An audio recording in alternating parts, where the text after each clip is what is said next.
I'm so interested, though, how your perspective has shifted because you write about fame, you write about Hollywood, you write about, as we were talking about earlier, the glamour on one side, but kind of the seedy underbelly of it on the other Yeah. side, the dark Yeah. side to it.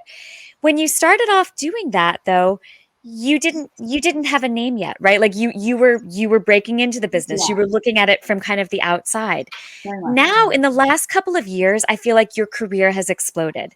And as a novelist, you've really become a household name. You've achieved that level of novelist fame.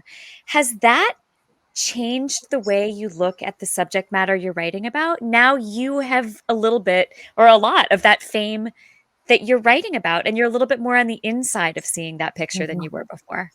Yeah, I mean, it's not dissimilar, I guess, to like when you start out as a rapper who's like from the hood, and then suddenly you're mega Yeah. wealthy, and it's not, it's like Bruce Springsteen writing about being in the factory, and then it's like we know Springsteen's not in the factory anymore. Yeah. And, look, there's certainly elements of my life where I'm seeing some of the things that I have written about because I'm a public-facing person. Yeah. I feel really, really like I immediately need to reject the idea that I'm in any way famous, because novelists just have such a different relationship to their readers than I think any traditional.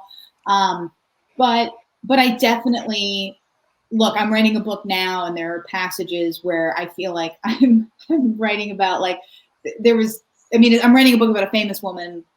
Who's surprised? And and I had the scene where she's like not as nice as me, and she was like, I don't want to sign people's stuff, and I don't understand why anyone needs my autograph or whatever. And then I was like, I hope people don't think I'm saying that, because you start to, there's a,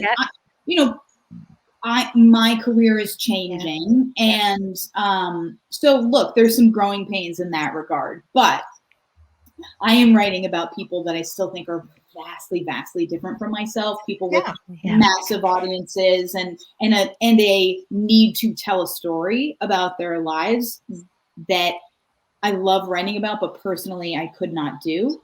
I'm really, really bad at any kind of acting or insincerity. You get what you get with me, and it's like I'm just hanging out at home with my daughter trying to decide if I should go to McDonald's, and that's kind of like who I am, and I'm not able to pretend to be glamorous. And so there's some tension there, but in general I think I'm much more boring than my protagonist.